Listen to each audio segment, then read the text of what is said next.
Hey y'all, it's your girl Danny DeVore. I am going to attempt to do this skincare and have this conversation with y'all. I think I should just put my hair up in a ponytail.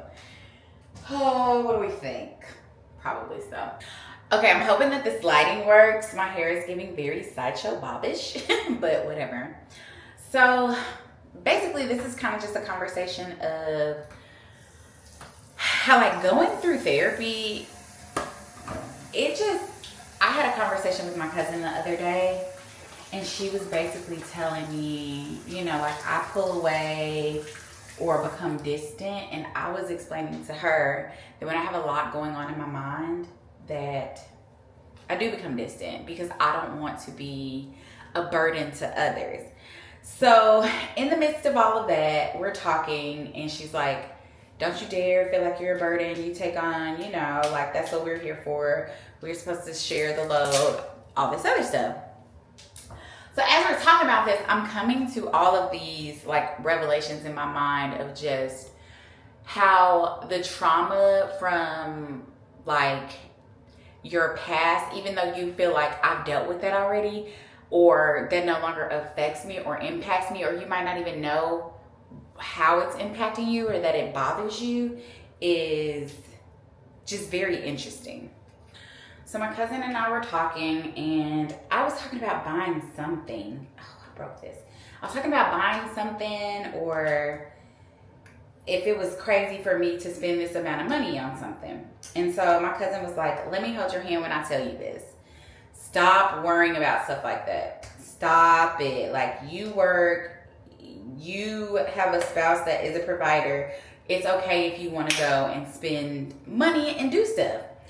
So I was like, okay, I was like, all right, but it's still nerve-wracking for me to spend frivolously, right?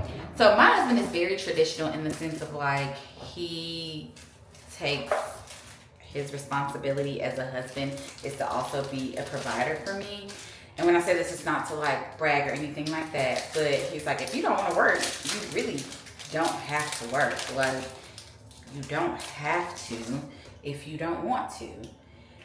And so I'm very grateful for that. But in that, I realized that I have traumas from not necessarily being a child, but from being from my parents. And I'm not gonna say my parents because my mom didn't really have anything to do with this, but from my dad.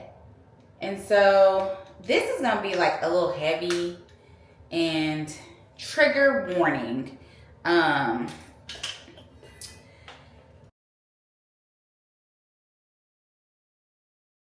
So I dated this guy from the time that I was 17 up until I was 21.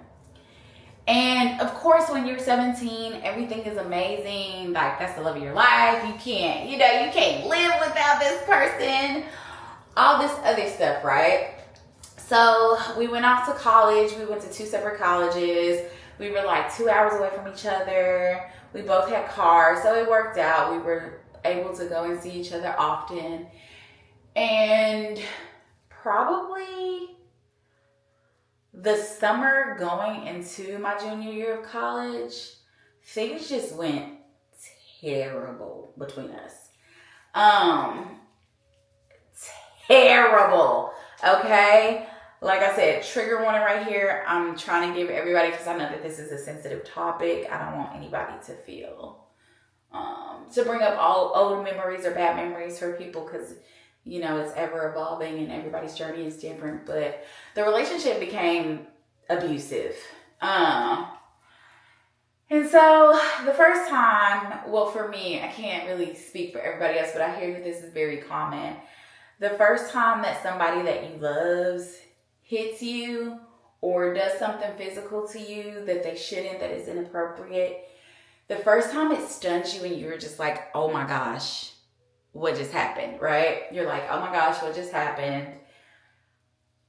This has never happened before. Especially if you've been together for years, you're like, oh my gosh, what? So it first started off with like a push, and then it turned into a slap. And it just gets progressively worse. So I know that this is so easy to say now, but the first time that somebody puts their hands on you, just leave. They're not going to get any better. They're not going to, just leave, you know, until they can actually get some professional help, which is not you. And even if you are like a professional, you don't need to be their therapist too. You don't need to be that too. And you don't feel bad for leaving, because that is another tactic that is used of like, oh, nobody loves me, nobody ever is gonna stick with me because no, don't do it. And if you're not strong enough, or if you're not in a place to do it right now, know that you are loved, okay, by somebody outside of that. You are loved, you're important, and you matter. So don't let that fool manipulate you or trick you into thinking that you're not worthy. So all of that goes on. And then everything was fine for a little while. And by a little while, I mean like months went on. And it was like that typical cycle of like, I'm going to put my hands on you, and then I'm going to apologize, and then I'm going to tell you it's never going to happen again. I'm going to buy you gifts, like all of this stuff. I should have known, because this person was not, like, their life path and life choices were starting to decline. And so, during this, like, we ended up getting into, like, a physical altercation outside at, like, 1 or 2 in the morning, where he, like, drugged me down the street, nothing. And then he ended up calling my parents to tell them to come pick me up, calling my dad to say, come to pick me up. So my dad, of course, is like, what is going on? He's like, why is this kid basically telling me to come and pick up my daughter at 1, 2 o'clock in the morning? So my dad comes to get me, goes to the police station, file a police report, all this other stuff. We went to court, the whole 9 yards. During this, because when you're in that type of situation, your mind is warped, okay? Like, as much as you want to say that it's not, your mind is not, I'm trying to figure out a better way to say that. Your mind just isn't what it normally is or would be, shall I say. So you start to think about all the things, and the person is telling you, I can't live without you, I'm going to get help, blah, blah, blah, blah, blah, the whole 9 yards. You know the story, time and time again. And so me, being me, and at the time I'm like, oh my gosh, I can fix him, I can save him if I just do this a little bit better. If you don't stop, is what I should have told myself. So finally, I was an idiot, still. I was like, you know what? He's promising me again for the millionth time that he's going to get it together and he's going to do better. And then at one point he was like, if you leave me, I'm going to destroy everybody and everything that you love. And by that time you were so like warped in the mind, or I was so warped in the mind that I was like, oh my gosh, this man literally is capable of doing this. So I need to do what I can to protect everybody. But it's like, really, you're a coward. You would never do anything like that to anybody else. You just want to prey on somebody who's weaker than you. So anyway, all of that. So we go to court, do all this. And like I said, my mind was warped, y'all. I was young. Not an excuse, but I was young. And so my dad basically was like, you need to choose if you're going to be, you know, if this is the life that you're going to choose for yourself, or you're going to choose the life that we have provided for you. You know what I mean? Just trying to get me to make the right decision. But I don't think people understand. Like, if you haven't been in that situation, it's so hard. Everything that you know, everything that you think you've taught somebody, or you know that they know, it's just a very, very scary situation. And it's hard for them to regulate like what's real and what's not. Or at least it was for me. Like I said, I can't speak for everybody else, but I've heard common stories, and that's kind of the common thing of like, well, you know. So anyway, basically my dad was like, what you gonna do? So I was like, okay. I ended up being like, I'm going to be smart about this. I'm going to leave, all this other stuff. We were living together. Like I had a full-time job, all this other stuff. And my dad basically was like, if you choose him, then basically I'm not going to talk to you. And I feel like my dad genuinely did what he felt was right at the time. I think he did. I think that he thought that I was stronger than I was in that moment, but I wasn't. And like, I'm woman enough to admit that now today, that I didn't have that strength. I did not. So my dad basically stopped talking to me. Well, finally got my life together. It's not funny, but I did. Finally got my life together, went to the military. That's really the main reason why I went, because I felt like I was stuck. I didn't know where to go, and I felt like I needed to get away from everything and everybody and just become my own person and get my strength back. And I say all that backstory to say this. As I was talking to my cousin, I'm like, you know, I feel I have a hard time when my husband tells me that he wants to take care of me and he wants to do all this for me, because a piece of me feels like I was abandoned by like my dad. And even though, like I said, I understand as like older now, I'm like, I get where you were like coming from and what you were trying to do. I don't necessarily know if I would have done the same thing, or I can't say I don't have children, but I hope that that wouldn't be my response, you know? And my therapist is like, well, your dad was doing what he thought was best. And I get that. Like I said, I understand that at the time, he probably thought that I was a lot stronger than I was. And, ooh, this is too close to my face. He thought I was a lot stronger than I was. And I think that he was like, this is not the daughter that I raised. My daughter is smarter than this and stronger than this. But at the time, I was not. And so I think he kind of just was like, well, now that I've said it, I got to stand on business.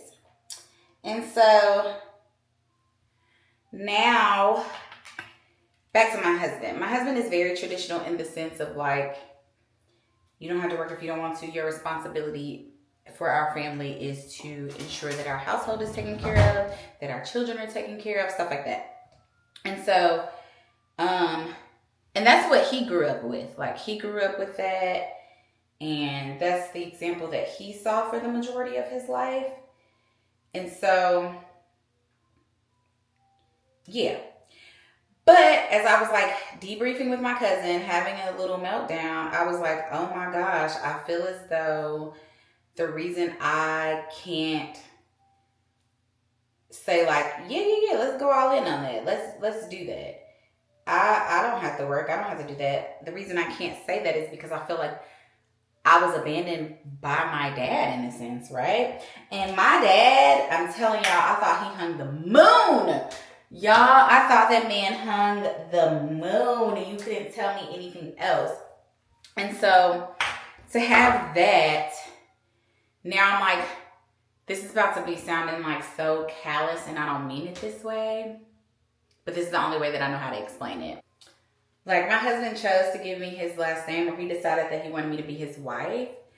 But, like, legally at the end of the day, he doesn't really owe me anything, right? And I know people are going to be like, yes, he does. But he doesn't. Like, I'm not his child. I'm his wife. And I'm grateful that he's like, that's my responsibility. That's my duty. And it's an honor to be able to take care of you and provide for you. But, like, really, beyond a piece of paper, like, what does he really owe me? And I know people are like, well, you made a commitment in front of God, and I get that too, but the cynical part of me is just like, he doesn't really owe me anything, you know? Like, tomorrow if he decided I don't want to be with you, like, he could say that, right? You know what I mean? And same, and vice versa, like, y'all, it is stressful. Nobody tells you, like, being in a healthy relationship when you are not necessarily used to that is very taxing and trying, and it's hard. But yeah. So, it just was such an interesting experience, and I'm so grateful for my cousin, because she is the one that will always, like, call me out gently with love of, like, no, ma'am, we're not doing that. We're not hiding from that. Let's sit in that. Let's let's see how that feels, or, you know, why do you think that way? And she just encourages me and pushes me. I'm sorry, I'm looking for the little thing that goes in here because this is now spilling everywhere. She just encourages me, and I'm just so grateful. I really, really am so grateful to her, for her, because yeah, it allowed me to, like I said, unpack what was really the problem. And I know people are like, well, never let a man, and I get it. If a man can feed you, he can starve you. I get that. But he can do that now if he really wanted to, because he pays all my bills. He pays all of them. I work, don't get me wrong, but like, he is strongly all about like making sure that I'm good, making sure that my mental health is good, making sure that like everything is good. And I'm so grateful and appreciative.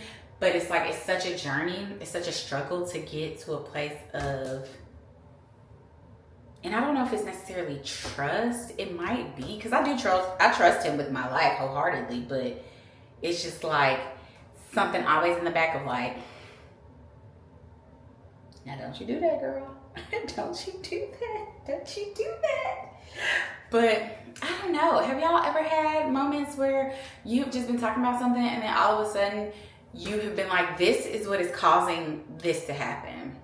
I know that this is kind of all over the place, but basically the point of it is therapy is hard, and you will go through things and you will have discussions and things will just kind of jump out of you, even if you're not in a space where you're like, I want to cry about this right now.